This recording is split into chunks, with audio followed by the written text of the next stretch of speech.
Alright, here we go. I never thought I'd be one of those guys posting about this kind of thing, but I guess life has a way of smacking you in the face when you least expect it. So, a few days ago I was driving home from work when I ran over some junk on the road, probably some kid's lost bike chain or something. Next thing I know, my tire's hissing like a pissed-off snake and I have to pull over.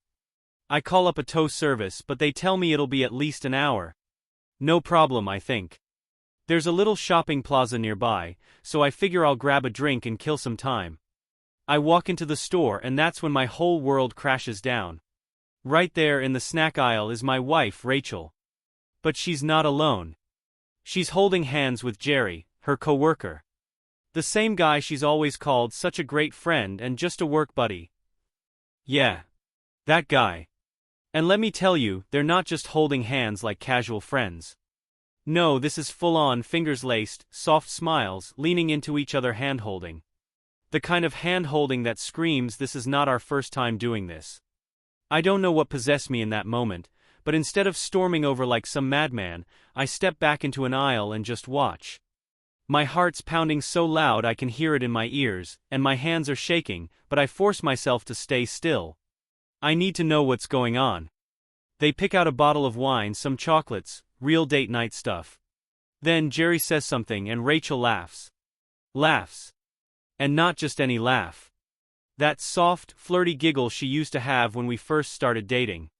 I swear, my stomach twisted so hard I thought I was gonna be sick right there next to the discount cereal. They head to the checkout and I do the only thing that makes sense, I follow them. And guess where they go next? Not to a restaurant. Not to a bar. Not even to a damn park for a friendly stroll. They go to his house. I sit in my car across the street, gripping the steering wheel so hard my knuckles turn white. And I wait. And wait. And wait. 3 hours pass. Rachel never comes out. That's when I know. This isn't some innocent dinner between friends. This isn't a misunderstanding. This is a full-blown affair. And my marriage, my family, my entire life, it just shattered into a million pieces. I sat there in my car, staring at Jerry's house like it had personally wronged me. My hands were still gripping the wheel, but my mind was somewhere else, bouncing between rage, heartbreak, and the sinking realization that my wife, my Rachel, had been lying to my face for who knows how long. I checked my phone. No texts from her. No working late excuse. No girls' night cover story. Just radio silence. That confirmed it. At some point, I realized I couldn't just sit there all night like some pathetic loser.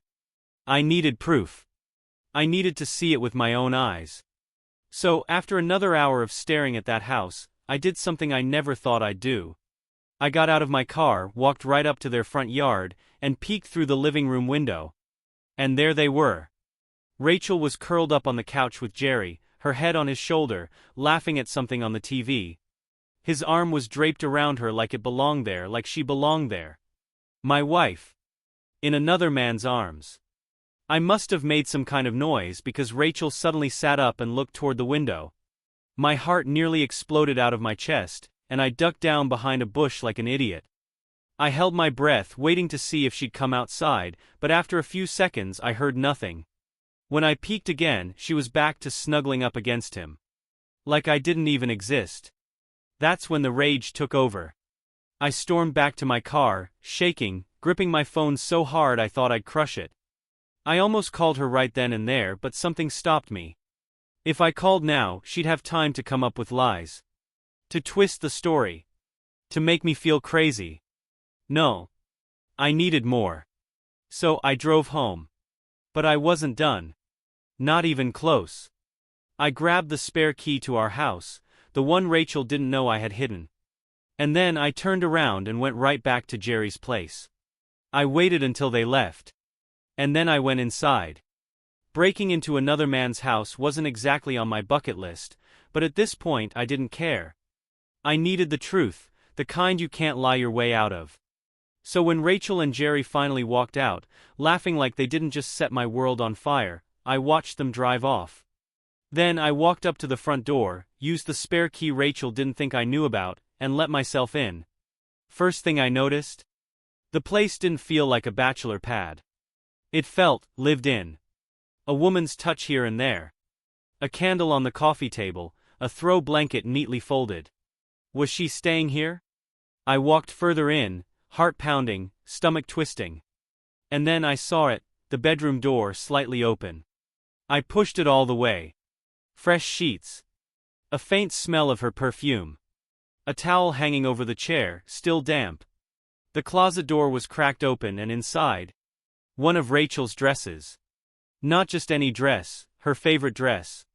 The one she always saved for special occasions. The one she told me she bought because I loved that color on her. My chest tightened. My hands curled into fists. I wasn't crazy. I wasn't paranoid. I wasn't misunderstanding anything. She was living here. Sleeping in another man's bed. Bringing her own damn clothes over like this was normal. I turned around, needing more, needing to find something that would rip away any last excuse she could throw at me. I went into the bathroom. The shower was still wet. I reached out and touched the counter. A toothbrush. Her toothbrush. A hairbrush with strands of her hair. She wasn't just cheating. She had a whole other life here. I stood there for a long time just staring at the evidence, feeling like I'd been knocked out cold but was somehow still standing. Then something snapped in me. I pulled out my phone and started taking pictures. The bed. The closet. The bathroom counter. Everything. If she wanted to play games, I was about to flip the whole damn board over. I was done being the fool. I left Jerry's house shaking. Not from fear, no, that was long gone. This was something else. Something colder. Something sharper. I sat in my car, scrolling through the pictures I just took. The bed. The toothbrush. Her dress in his closet. Every piece of proof I needed was right there. No more second guessing. No more hoping I was wrong. Rachel was a liar. And now it was my turn to make a move. I didn't go home right away. Instead, I drove around trying to clear my head, trying to figure out what the hell I was going to do next. Divorce? Confront her? Call her out in public? A million thoughts ran through my mind, each one wilder than the last. Then an idea hit me. Rachel thought she was smart. She thought she had me fooled. But if she wanted to play games, I was about to show her I could play too. I checked the time. Rachel would be heading home soon. So I rushed back, making sure I got there first. When I stepped inside, everything looked the same, like nothing had changed. Like my marriage wasn't falling apart at the seams. But I knew better. I grabbed one of her wine glasses from the cabinet and poured myself a drink. Not because I needed it, just for effect. Then I sat down at the kitchen table, phone in hand, waiting. Minutes passed. Then the front door creaked open. Rachel walked in, humming to herself, acting like she didn't just spend the night at Jerry's house. She tossed her purse onto the counter and smiled at me.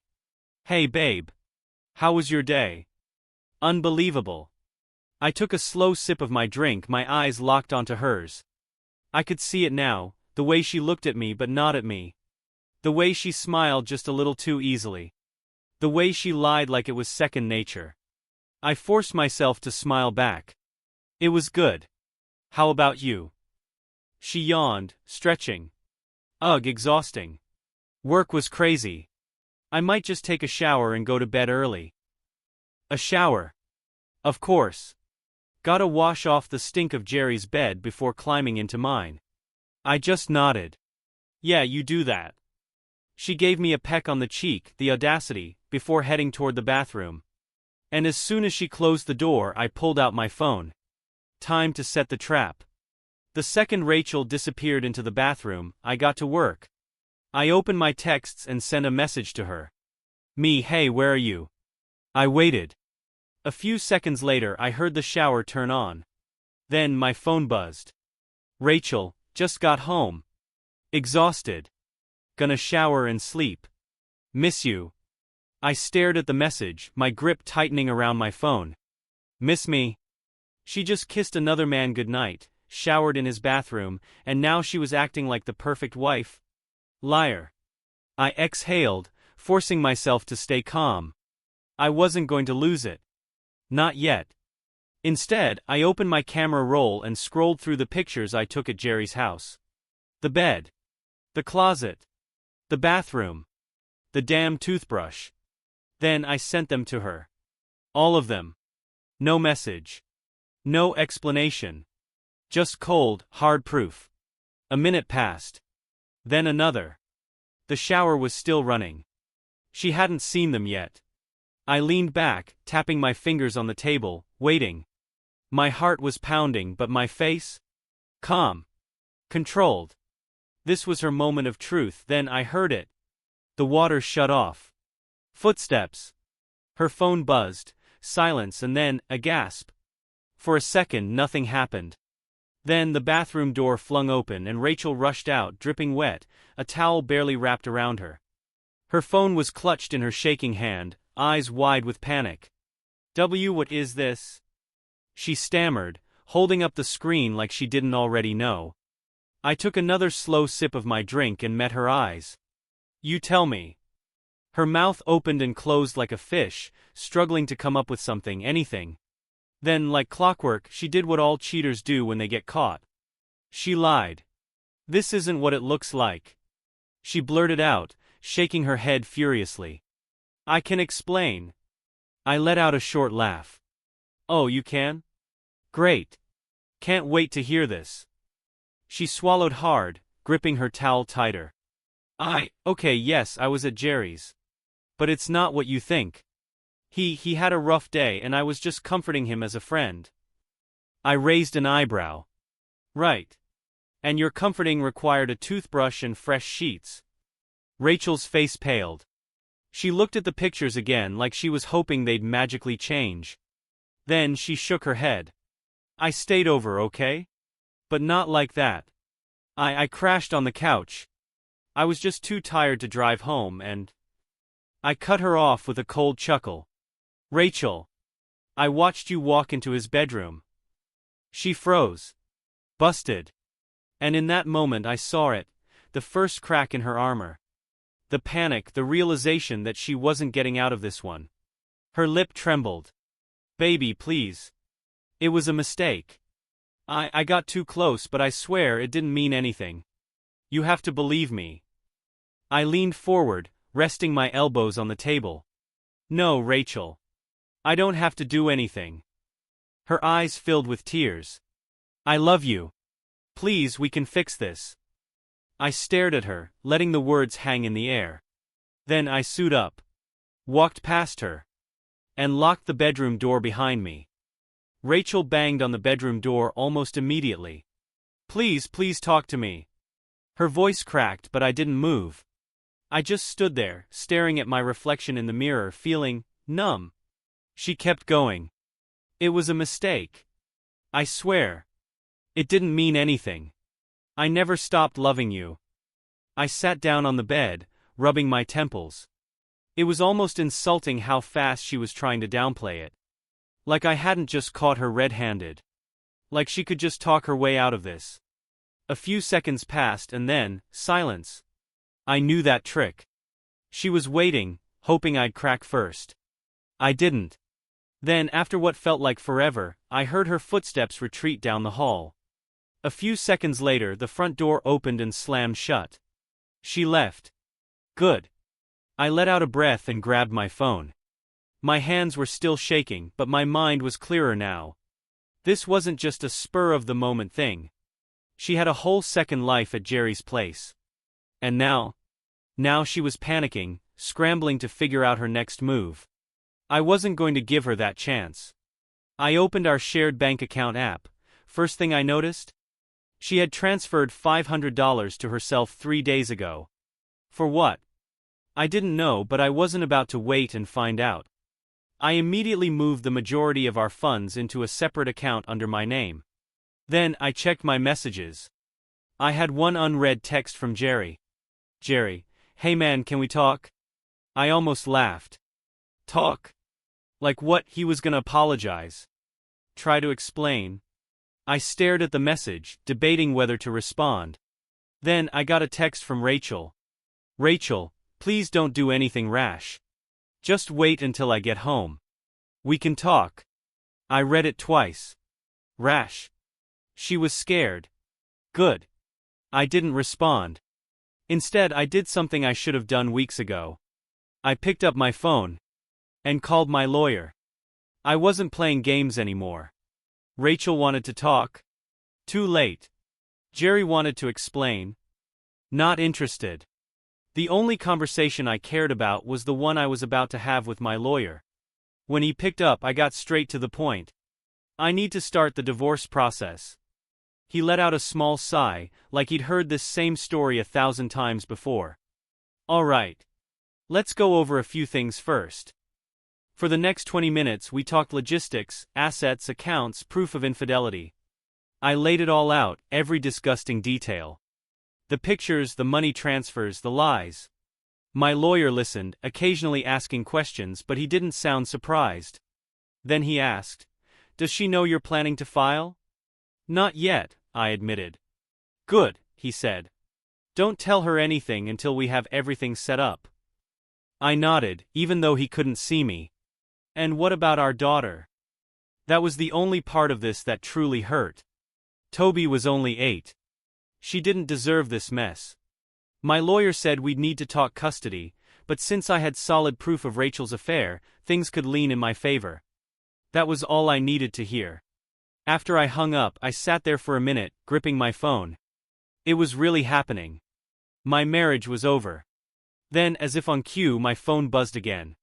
"Rachel, I'm coming home. Please, don't make any decisions without talking to me first.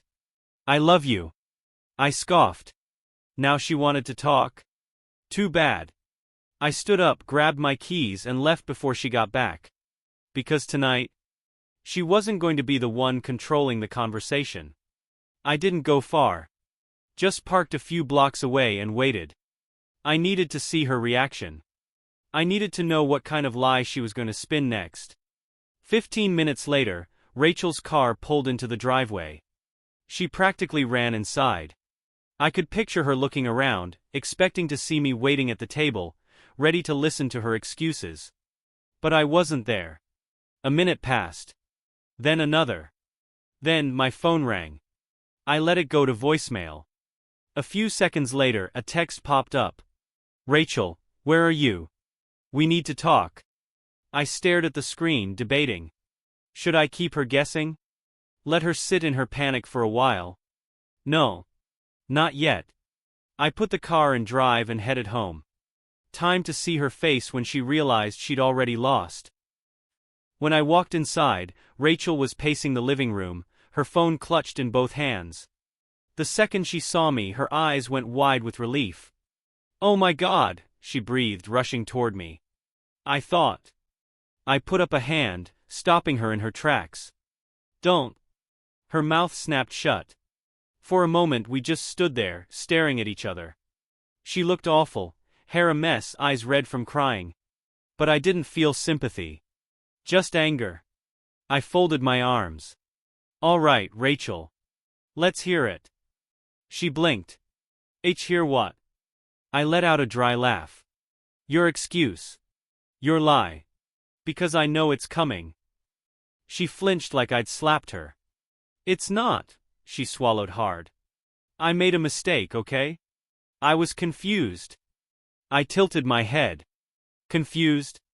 About what?" "About who your husband is." Her hands clenched into fists. "You don't understand."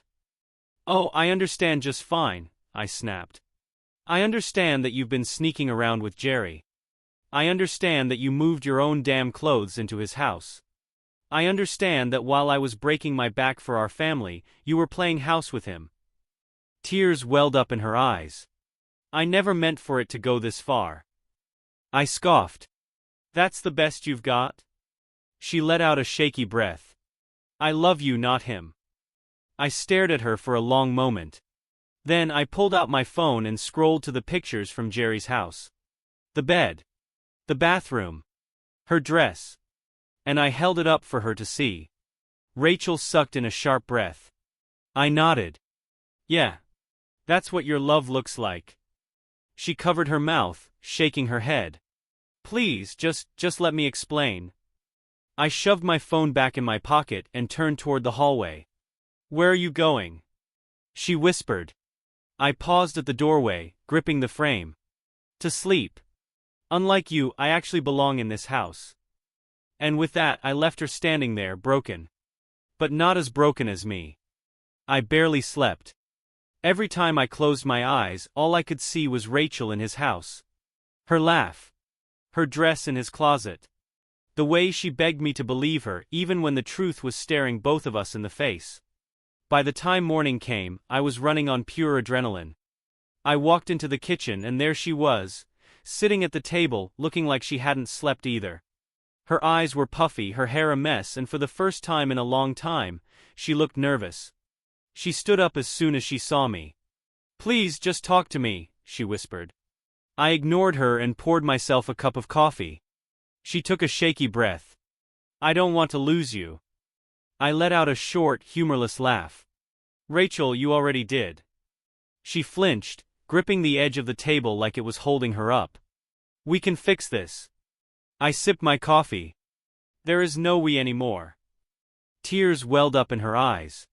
I don't even know how it happened, she rushed out. Jerry was just there. You were always working, always stressed. I felt like you didn't even see me anymore. There it was. Blaming me. I set my mug down with a little too much force. So what? You went looking for attention? Found a guy who made you feel special? I scoffed. Rachel, do you hear yourself? Her chin wobbled. I made a mistake. I shook my head. No, Rachel. A mistake is forgetting to take out the trash. A mistake is leaving your phone at work. Cheating on your husband for months? That's a choice. She stepped closer. I love you. I held up a hand. Stop saying that. She sniffled. I'll do anything to fix this. Therapy. Counseling. Anything. I studied her for a long moment. Anything. She nodded frantically. Yes. I'll cut Jerry out of my life, I leaned in, lowering my voice. Then sign the divorce papers. Her breath hitched. No, she whispered. I don't want to lose my family. I straightened up.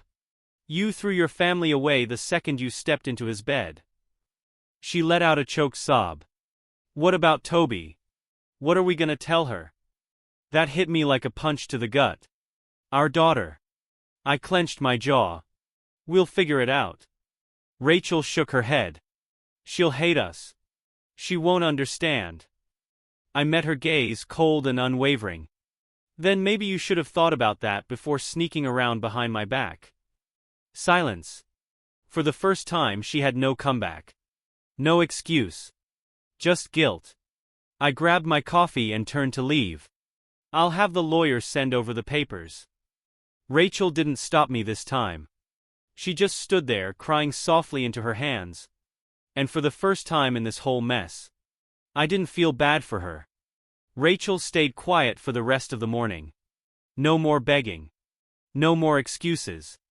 Just silence. If I didn't know better, I'd think she was actually processing what she'd done. But I did know better. By noon, I got the first sign that she wasn't going down without a fight. It started with a phone call from her mother. I stared at the screen for a second before answering. Hello. Her voice was tight. What is this nonsense about you divorcing Rachel? I exhaled slowly. Of course she ran to her mom first. Ask your daughter. I did, she snapped. And she's devastated. She told me she made a mistake, and now you won't even talk to her. I scoffed. She's right about one thing, I won't talk to her. Because there's nothing left to say. Her mother sighed. Listen, I know she messed up, but what? I cut in. She cheated. Lied. Snuck around for months. What exactly am I supposed to do with that? Silence. Then a soft, pleading voice. For Toby's sake, can't you try counseling first? I clenched my jaw. There it was. The real reason for the call. Guilt. Manipulation. Make me the bad guy for walking away. I pinched the bridge of my nose. Look, I love Toby more than anything. And that's exactly why I won't stay in a marriage built on lies. She deserves better than that. I deserve better than that. Her mother sighed. You're making a mistake. No, I said firmly. Rachel made the mistake. I'm just cleaning it up. I hung up before she could say anything else. Not even 5 minutes later, I got a text from Rachel. Rachel, I can't believe you're dragging my mother into this. I let out a dry laugh. Me? I didn't even respond. But I wasn't stupid. Rachel was starting something. And I had a feeling this was just the beginning. I knew Rachel wouldn't give up easily. I just didn't think she'd go this low this fast. By the next morning, the damage control had officially begun. I was dropping Toby off at school when I noticed a few of the other parents giving me weird looks. A couple whispered to each other when I walked past. One of the moms, Linda, who'd always been friendly, avoided eye contact completely. Something was off. Then, as I was heading back to my car, one of the dads, Mark, approached me. Hey man, he said, rubbing the back of his neck. Just wanted to say, I'm sorry about everything.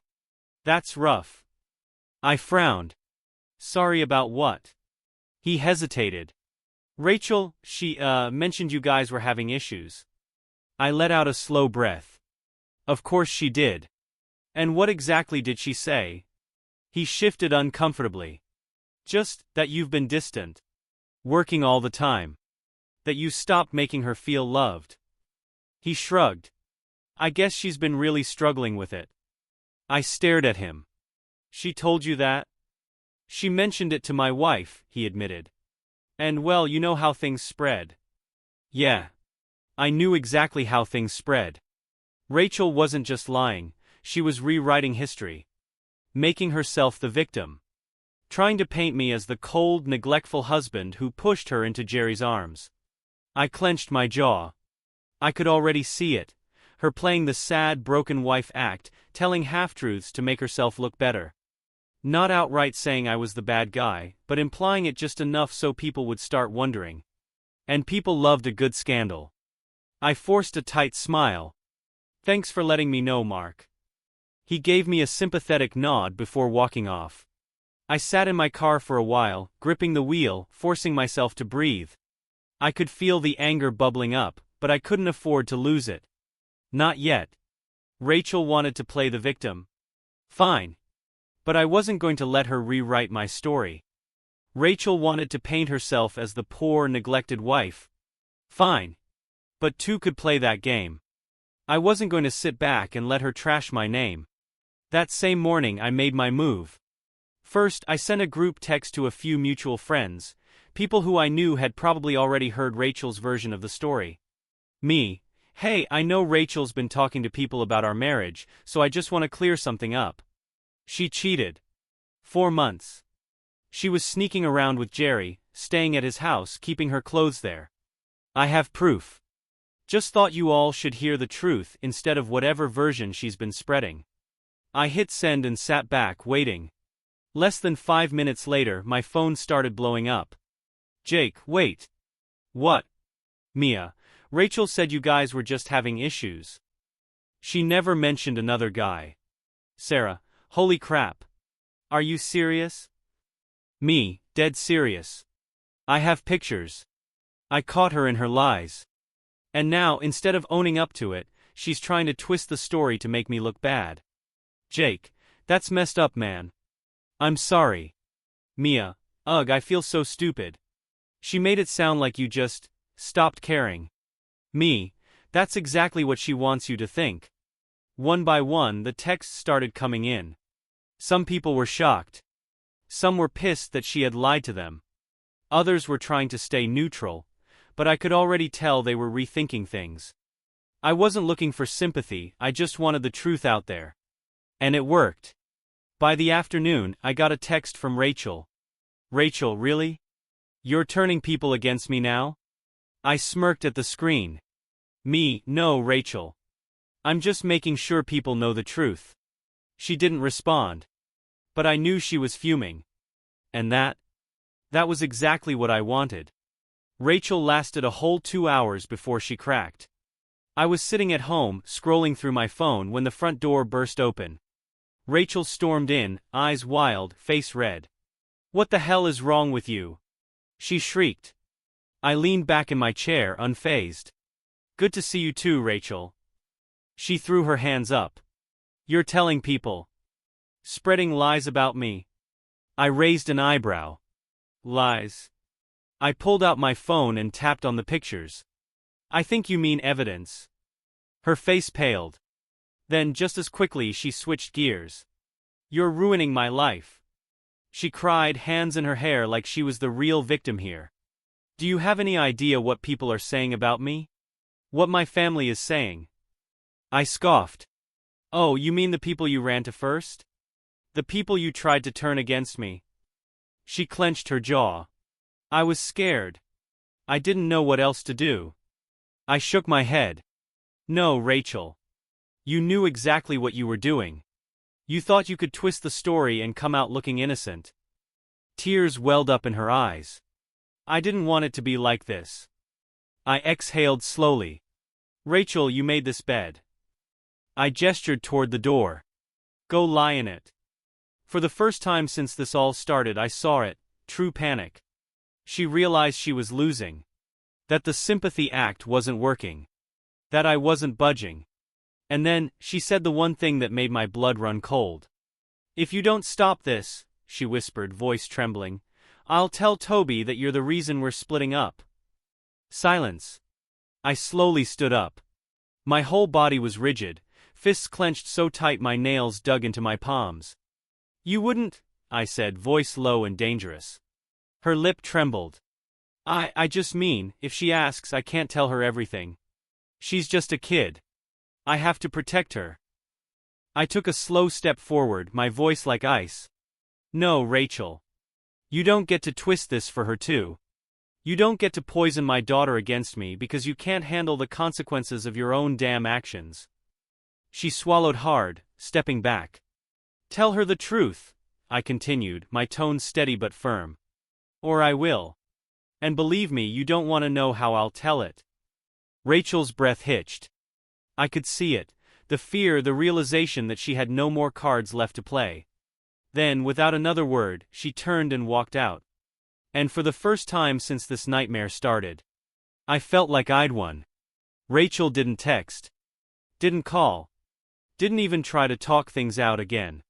She knew. She knew she had lost. But I wasn't done yet. The next morning I met with my lawyer. I handed over everything, the photos, the texts, even the bank transfers she had secretly made. He nodded, flipping through the evidence with the calm efficiency of a man who had seen this 100 times before. "This is solid," he said. "It'll help with custody." Custody. That word hit me harder than anything else. Because this wasn't just about Rachel anymore. This was about Toby. "How do I tell her?" I asked, my voice quieter than I meant it to be. My lawyer gave me a sympathetic look. "Honestly? The truth. In a way she'll understand. Kids pick up on things more than we realize." I nodded, gripping the chair. Toby deserved the truth. She deserved a stable home. Not a mother who was willing to lie to everyone, including her own daughter. When I got home, Rachel was waiting. Not inside, she knew better than to test me again. She was standing by her car, arms crossed, eyes hollow. "Divorce papers," I said, tossing the folder onto the hood of her car. "Sign them." She looked down at the papers, then back at me. "You're really doing this?" I tilted my head. "Were you really sleeping with Jerry?" Her lips pressed together. She didn't even try to lie this time. I took a deep breath. "You need to tell Toby the truth. No lies. No daddy was distant garbage. She deserves better than that." Rachel swallowed hard. "What if she hates me?" I shrugged. "Then maybe you should have thought about that before sneaking around behind my back." Tears welled up in her eyes, but I didn't care. Not anymore. I walked inside without another word. And just like that, Rachel was out of my life. Rachel signed the papers. I didn't even have to push. Maybe she finally realized there was no coming back from this. Maybe she was just tired. Either way, she put her name on the dotted line, and just like that, it was over. Well, mostly over. The hardest part was Toby. I sat her down that evening, my heart pounding harder than it had when I caught Rachel at Jerry's house. How do you tell an 8-year-old that her family is breaking apart? That the mom she loves and trusts betrayed everything? I kept it simple. Mom and I won't be together anymore, I said gently. She made some choices that hurt our family and we can't go back from that. Toby frowned. Did you have a big fight? I exhaled. Something like that. She looked down, picking at a thread on her sleeve. Does this mean I won't see Mommy anymore? No, sweetheart, I reassured her. You'll still see her. But things are going to be different. She was quiet for a long time. Then, in a small voice, she asked, Are you mad at her? I didn't lie. Yeah, I admitted. But I'm still going to be here for you. No matter what. She just nodded. She didn't cry, didn't throw a fit, just took it in that quiet, too grown-up for her age way kids do when they know something is wrong but don't fully understand why. Rachel got half custody. It wasn't ideal, but my lawyer said it was the most likely outcome, even with the proof I had. Courts favored keeping both parents involved unless something extreme happened. So now we're figuring out the new normal. I'd be lying if I said I was okay. Some days I feel free. Like I dodged a bullet. Other days, I feel like I lost everything. Like I wasted years of my life on a woman who never really loved me the way I loved her. Jerry. He tried reaching out. Once. I blocked his number. Rachel. She hasn't tried to fix things again, but I can see it in her eyes when she picks Toby up. She knows she messed up. She knows she lost the life we built. And me. I'm just trying to move forward. One day at a time. Maybe one day I'll trust someone again. Maybe I won't. But right now I've got Toby. I've got my freedom. And for the first time in a long, long time, I've got peace. Goodbye.